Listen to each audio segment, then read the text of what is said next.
ao IFENEM. Vamos discutir um pouco hoje sobre o movimento fascista, sua origem, característica, continuando aqui, claro, o século XX. Ora, quando a gente fala no fascismo, a primeira questão que cabe ao historiador, acho que é localizar o tempo, o que, grosso modo, nós chamamos de contexto histórico. Qual o contexto histórico, então, em que surgiu a primeira experiência, as primeiras, no plural, experiências fascistas? É o momento do pós-Primeira Guerra Mundial. A Primeira Guerra Mundial, ela abalou os nervos, uma guerra muito longa para a cultura bélica de então. Havia décadas e décadas que não ocorria nenhuma guerra longa, não havia memória nesse sentido, A última experiência assim havia sido nos tempos ainda de Napoleão Bonaparte. Mesmo quando a guerra começou, a expectativa dos tomadores de decisões, dos principais atores políticos, era de que a guerra seria muito rápida. Ninguém poderia esperar uma guerra tão longa. E a guerra, ela se tornou, na sua essência, uma guerra de trincheiras. E ninguém sai ileso das trincheiras. Quando a guerra termina, nós temos, claro, milhões de pessoas saindo dos frontes, saindo das trincheiras, com algum grau de transtorno, sem dúvida nenhuma. Então a gente pode falar, sim, do transtorno psicológico que a guerra gerou. O historiador francês René Rémond chega a usar uma expressão bastante forte, mas que eu acho que é útil ou pertinente, melhor dizendo, que é a de homem de trincheira. Essas pessoas que lutaram na guerra não são como os humanos daquela mesma época que nela não compareceram, nos campos de batalha. Então, o primeiro ponto do contexto histórico é que o fascismo surge no imediato pós-Primeira Guerra Mundial. E os transtornos psicológicos estão ali. Não é? As organizações fascistas em torno de partidos, os partidos fascistas, melhor dizendo, o Partido Fascista que surge na Itália em 1919 e o Partido Fascista que surge na Alemanha, chamado lá de Partido Nacional Socialista dos Trabalhadores Alemães, eles conseguem aglutinar em torno deles grande número de ex-combatentes. Na verdade, essas expressões mais conhecidas, claro, em Itália, Benito Mussolini, em Alemanha, Adolf Hitler, ambos combateram na Primeira Guerra Mundial, o que é um símbolo do que de fato aconteceu. Os ex-combatentes vão engrossar as fileiras dessa experiência política nova chamada de fascismo. Então, estamos pensando o contexto histórico do fascismo. Qual é o momento? O momento pós-Primeira Guerra Mundial. A Primeira Guerra Mundial terminou, simbolicamente falando, no dia 11 de novembro de 1918, no dia do armistício, quando a Alemanha pede a rendição. Ora, no começo de 19 já estão surgindo essas agremiações fascistas. Acontece que ao longo do ano de 1919, nós tivemos os arranjos institucionais, nós tivemos os acordos de guerra, os tratados, e esses tratados foram muito punitivos. No caso de um perdedor central na guerra europeia, que é o caso alemão, nós temos o Tratado de Versalhes. O Tratado de Versalhes é um tratado muito agressivo, ele tem 414, muito punitivo, ele tem 414 cláusulas. Ele começa colocando a culpa do início da guerra no Império Alemão. Isso não é uma verdade. Os países se planejaram, se organizaram para a guerra, mas enfim, a intenção é basicamente punir a Alemanha, e o ódio francês vai levar isso a extremo, levado adiante pelo seu líder maior na época, que é Clemenceau, e que vai tentar fazer ser cumprida à risca os termos do odioso tratado. É um tratado que, por exemplo, tirou da Alemanha 1/7 de seu território, desde regiões como Alsácia, Lorena, o Sarre, até o então chamado Estreito de Danzig, e a própria cidade de Danzig, que os poloneses chamarão de Gdansk, vulgarmente esse local conhecido como Corredor Polonês. Ora, então existe o tratado, para pensar no caso alemão, o Tratado de Versalhes, que é muito punitivo, claro, é punitivo, mas é muito rigoroso na punição. Isso gerou um ressentimento muito forte. Tem um sociólogo francês chamado Pierre Ronsard, que ele avalia de maneira muito pertinente essa questão dos ressentimentos, dos ódios na história. E esse é um momento único, não é? Muito forte do ressentimento que a exemplar punição francesa aos alemães, perdedores da guerra, será levada adiante aí pela efetiva implementação do Tratado de Versalhes, firmado em 1919. Não é? Existe, ao mesmo tempo, nessas negociações de paz, os quatro grandes que estão negociando ali, que são Estados Unidos, Reino Unido, França e Itália. Mas a Itália, ela é tão desprovida de capital político que ela não é levada a sério, não é tratada a sério, de tal maneira que em um momento dos debates em Versalhes, o plenipotenciário do Reino da Itália, o representante italiano, né, nos debates e tal de Versalhes, chega a se retirar, ele abandona as negociações, porque a Itália não conseguia fazer valer seus interesses. E esses interesses eram, sobretudo, territoriais, né? Em territórios outrora pertencentes ao Império Austríaco. Agora o Império Austríaco é desmantelado totalmente, a Itália não consegue se apropriar desses territórios em função das pretensões sérvias de construção de uma grande Sérvia, o que se efetivará, né, na construção do reino da Sérvia, dos sérvios, eslovenos e croatas, em 1931, chamado de Reino da Iugoslávia. Então, a Itália, embora esteja do lado vencedor, pois, afinal, em 1915, quando ela entrou na guerra, ela não entrou ao lado do país em que ela era aliada do ponto de vista político antes da guerra, que era a Alemanha. A Itália entrou na guerra ao lado da França, da Inglaterra, não é? E faz parte, então, dos vencedores, mas ela está profundamente insatisfeita no pós-guerra. Ela sofreu muito com a guerra, perdeu cerca de 800 mil homens em combate. A guerra é travada em território italiano, porque o Império Austríaco invade a Itália, um país que se desgasta muito e, na hora de ter as benesses da vitória, ela não é ouvida, não é escutada, não é respeitada. A Itália não é levada a sério, né? Isso gera uma profunda insatisfação. É nesse campo que Benito Mussolini, diga-se, ex-militante do Partido Socialista, jornalista, ex-combatente da Primeira Guerra Mundial, fundará essa agremiação que rapidamente se tornou um partido, que é o Partido Fascista Italiano. Então, existe a insatisfação alemã, né, a punição alemã, o ressentimento, o ódio alemão em relação ao Tratado de Versalhes. Existe uma forte insatisfação italiana, há uma cultura nacionalista posta na mesa, ali nesse cenário europeu, que é muito explorado, é maximizado por essas lideranças fascistas, né? E existe ainda, para agravar, um cenário de crise. A Alemanha, no ano de 1923, vive uma crise inflacionária assustadora.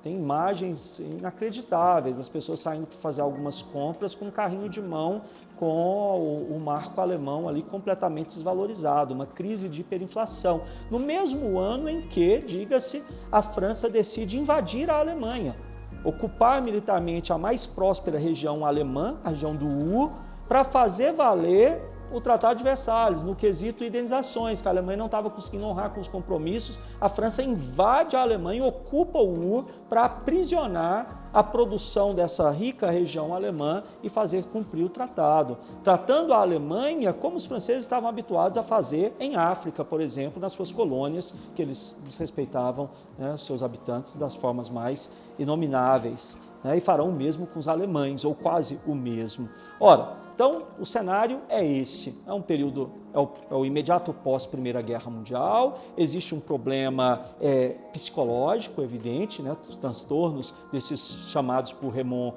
homens de trincheira, existe esse ressentimento profundo por parte da Alemanha, isso misturado ao nacionalismo, construirá um nacionalismo explosivo, um ultranacionalismo, né, um chauvinismo muito marcante, e no caso italiano, curiosamente, mesmo estando do lado vencedor, essa insatisfação de uma Itália que não é respeitada e não é ouvida entre seus pares, entre seus aliados, nos arranjos de Versailles, né? Mas, afinal, do que se trata o fascismo, né? Tema que está em pauta nos debates na ciência política, nos meios acadêmicos, agora no século XXI, de forma inesperada, pois pensávamos ter jogado essa ideologia na lata do lixo, mas não é? Então, afinal, do que se trata esse movimento, não é? Essas organizações chamadas de fascistas? Primeiramente, no campo da política, são agremiações que estão na família da extrema-direita. De maneira simplificada, gosto de lembrar do Bobbio, Norberto Bobbio, cientista político, ao classificar direita e esquerda, ele pensa a direita como um agrupamento político que fala de liberdade, que tem a liberdade como seu principal valor, e a esquerda como igualdade. Ou o antropólogo francês, o Louis Dumont, que pensa que a esquerda é o agrupamento que promove políticas que levam à inclusão, a direita é o agrupamento político que leva à exclusão. Ou Noam Chomsky, né, esse teórico norte-americano conhecido de todos, numa obra publicada ainda na década de 80, chamada Clube dos Ricos, ele define a direita como um agrupamento político que cuida dos interesses dos ricos e a esquerda dos pobres. Mas a dia de direita e esquerda aqui nos ajuda, mas nós não estamos falando da direita, simplesmente sim de uma extrema direita, em que se a liberdade é um valor supremo para a direita tradicional, a extrema-direita lança a liberdade para a lata do lixo, porque seus métodos são outros, né? Um autoritarismo descomedido, ultranacionalismo, e em relação às outras questões, como talvez defender os interesses dos ricos, como fala Chomsky, levar a política de exclusão, como fala Louis Dumont, no limite, a exclusão seria a morte, tudo isso essas extremas-direitas causarão. Então, primeiro, a natureza do fascismo, se nós formos pegar essa díade tradicional no campo da ciência política, direita e esquerda, ela está situada no campo da direita, mas é uma extrema direita, que tem, portanto, outra natureza, não é? Ora, o fascismo ele é um movimento que reage à democracia parlamentar, repudia a democracia parlamentar, vê a democracia parlamentar como algo que leva à divisão, a divisão das forças da nação. Como o fascismo é, sobretudo, um movimento nacional que busca uma coesão, uma unidade, eles entendem a democracia parlamentar como algo que enfraquece o projeto de nação. Então, é uma reação contra. O fascismo é, sobretudo, contra, mais do que políticas de afirmação, o fascismo se organiza como reação. Reação à democracia parlamentar, né, que eles apontam como erro de dividir, é uma reação contra a filosofia liberal e as direitas tradicionais, não é? Elas estão filiadas a essa ideologia, que é a ideologia liberal, que pensa o indivíduo, os direitos naturais, a liberdade, tudo isso está posto como sagrado para as direitas tradicionais, mas não para a extrema-direita, que repudia veementemente a filosofia liberal. Isso quer dizer que o indivíduo é ofuscado pelo poder de Estado. Tem uma fala de Mussolini, que ele a repetiu tantas vezes, em que ele coloca assim, nada contra o Estado, nada fora do Estado, tudo pelo Estado. Então, claro, a filosofia liberal assassinada por esses movimentos quando eles chegam ao poder, né? Existe, ao mesmo tempo, um anti-intelectualismo, não é? Essa sociedade racionalizada, construída no Ocidente, é desprezada pelo movimento fascista, que apela para essa questão da emoção, do irracional, né? É uma espécie de desforra do instinto.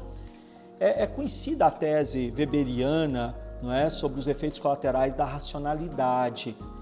O racionalismo causaria, segundo Weber, o desencantamento da vida, não é? E o que o fascismo oferece, veja bem, isso não é de forma alguma um elogio ao fascismo, mas o que o fascismo argumenta, coloca na sua plástica, nas suas marchas, é um processo de emoção, de instinto, de encantamento.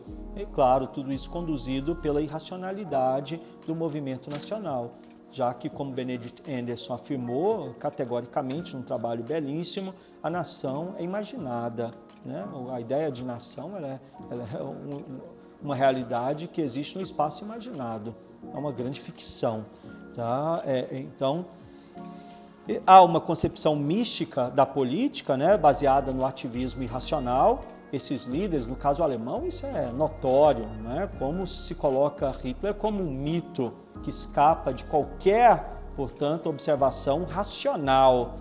A própria ideia de infalibilidade do chefe, a exaltação desse chefe, seja o Duce na Itália, não é? Benito Mussolini, seja o Führer na Alemanha, esse líder em conteste, não é? Que é exaltado, e aí há toda uma plástica que o fascismo organiza de movimentos de massa exaltando esse chefe. É claro, como havia falado, é uma reação, não é? Mais que qualquer outra coisa. Então tem um forte sentimento do anticomunista. Nesse contexto histórico, eu não havia comentado que nós estamos diante da primeira revolução socialista que criará uma experiência longeva de socialismo, que é a Revolução Bolchevique de outubro de 1917.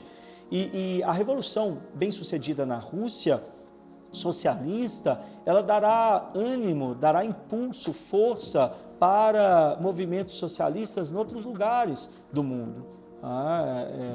Mesmo, ou até movimentos, diga-se na verdade, movimentos comunistas, como acontece na China, a fundação do Partido Comunista em 1921, como acontece no Brasil, a fundação do Partido Comunista Brasileiro em 1922. Tudo isso no impulso, na onda de ânimo, né, dessa opção que é colocada à prova ali na Rússia e, num primeiro momento, aparentemente bem sucedido. E o fascismo aparece como uma reação ao comunismo. Isso porque, né, do ponto de vista teórico, o comunismo é, antes de qualquer coisa, internacionalista. A ideia internacional que está colocada. O que mais? Então, a gente pode pensar, claro, né, no caso alemão, é a reação de um nacionalismo ferido, né, no caso alemão, isso é uma singularidade. Existe um revolucionarismo verbal, né, no fascismo, mais um conservadorismo de fundo, e, claro, a militarização, né? A valorização da cultura militar, a criação e valorização de um forte aparato militar. É um regime, quando chega ao poder em Itália, por exemplo, em 22, na Alemanha, em 33, de economia privada, diga-se, mas com forte tendência do Estado controlar ao longo do tempo, certas atividades, né? Então, uma tendência para haver a expansão do Estado na economia, embora originalmente sejam regimes, né, tanto na Alemanha de 33, quanto na Itália, a partir de 1922, de economia privada. Então, a singularidade do fascismo alemão diante do fascismo italiano é especialmente o racismo. É curioso pensar que quando a guerra em 1939 começou, tendo Hitler com Mussolini como seu principal aliado, e a política de extermínio dos judeus, que será levada adiante mais tarde, né, durante a guerra pelos alemães, o lugar mais seguro para um judeu estar na Europa provavelmente era a Itália, para ver como se distanciam nesse aspecto, não é? Enquanto a Alemanha fundará o seu sentimento nacional em torno do fascismo, né? Não estou falando de qualquer alemão, estou falando do alemão fascista, em torno ali do partido que vai ser chamado de nazista. Será a questão racista levada ao extremo nessa questão da exclusão, que é a política de extermínio, né? De extermínio não só de judeus, de ciganos, de eslavos, de homossexuais, de comunistas. E diga-se, os primeiros a serem eliminados na Alemanha foram os doentes mentais.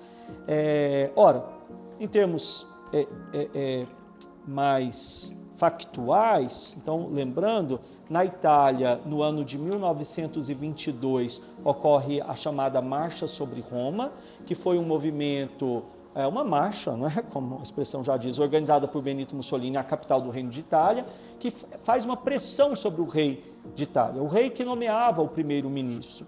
Diante daquele cenário, o rei opta por, então, diante da pressão, indicar o líder fascista para ser o chefe do governo italiano. Isso acontece em 1922.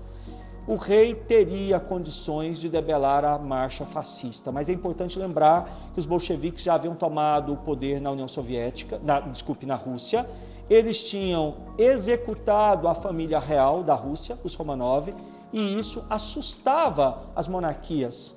Monarquia como a italiana, num país latino em que o movimento de esquerda estava de fato relevante, como também na Alemanha estava relevante. E nesse sentido, a monarquia, provavelmente temerosa de algo assim, opta por nomear, diante da pressão da marcha, o mais anticomunista de todos os líderes italianos, que era Benito Mussolini. Por isso é difícil falar se a marcha sobre Roma foi um golpe, porque não é um golpe clássico. O René Rémond, também, ao se referir a esse episódio, ele o chama de meio golpe. Na Alemanha, por sua vez, como já havia citado, Hitler chega ao poder em janeiro, a ser chefe de governo, na Alemanha chamado chanceler, em janeiro de 1933, quando, no próprio arranjo institucional, dentro da ordem legal, o partido nazista consegue compor maioria no parlamento e Hitler é indicado para se tornar o primeiro ministro da Alemanha, ou seja, o chefe de governo naquele país. Isso em 1933. Em 1934, com a morte do presidente da Alemanha, ocorre um plebiscito em que a população é convocada a dizer se querem Hitler acumulando a chefia de Estado com a de governo que ele já exercia ou não. Sim, queriam. Então, desde 1934, ou melhor, a partir de 1934, Adolf Hitler será não só o chefe de governo, como também o chefe do Estado alemão, concentrando fortes poderes e promovendo, assim, a nazificação da sociedade, até mesmo alemã. Que mais eu destacaria? Quando a gente fala no fascismo, um grande debate que é colocado, ou um dos grandes debates, é exatamente o que é chamado de Holocausto, que é essa política, então, de extermínio que foi levada adiante pela Alemanha, não pela Itália, mas foi levada adiante pela Alemanha durante a Segunda Guerra Mundial, em que se organiza uma indústria de execução de seres humanos nos chamados campos de concentração, mas que na verdade foram campos de extermínio.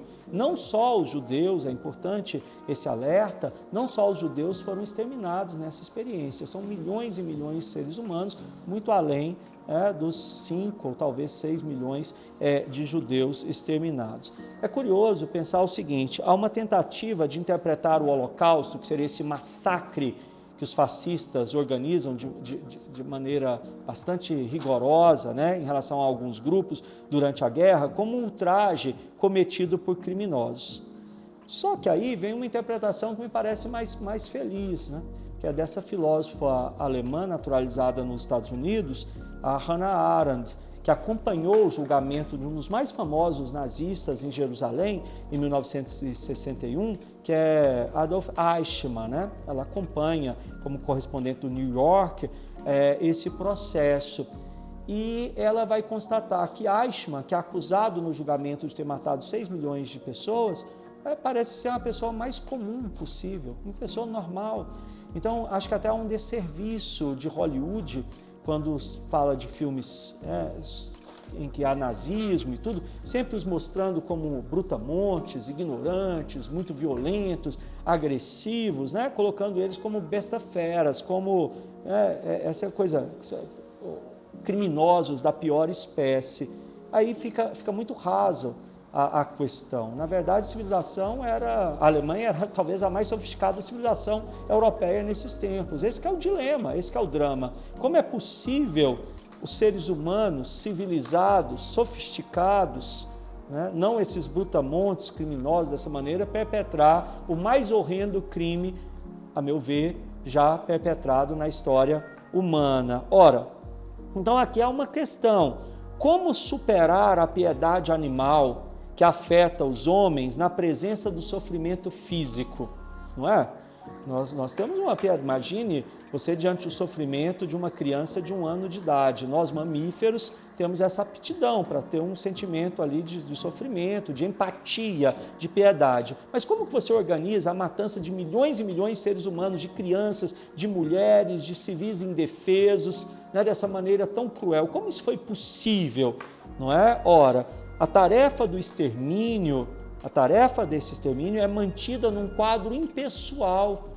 É um quadro impessoal. Eichmann, em Jerusalém, ele fala no processo que ele nunca agrediu um ser humano, ele nunca deu um murro numa pessoa, nunca deu um empurrão num ser humano. No entanto, ele é acusado ali, né, de uma logística que resultou na morte de milhões e milhões de pessoas nos campos de extermínio. Ora, então, primeira questão, né? A tarefa de extermínio é mantida num quadro impessoal. Você não está executando ninguém diretamente. Há uma outra questão que é muito importante para nós nos termos em guarda. As vítimas são desumanizadas.